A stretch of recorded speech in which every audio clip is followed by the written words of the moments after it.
নিজ মায়ের সঙ্গে অন্য এক পুরুষের অনৈতিক কর্মকাণ্ড মেনে নিতে না পেরে শেষ পর্যন্ত জীবন দিতে হলো শিশু একটি মেয়েকে।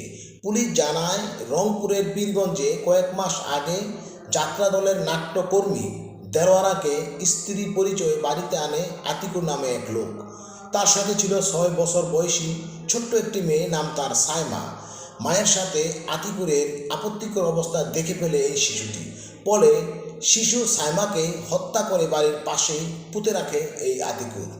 এ নিয়ে দুজনের মধ্যে দ্বন্দ্ব দেখা দিলে গত শুক্রবার দেলোয়ারাকেও গলা কেটে হত্যার পর নদীতে ফেলে দেওয়া হয়।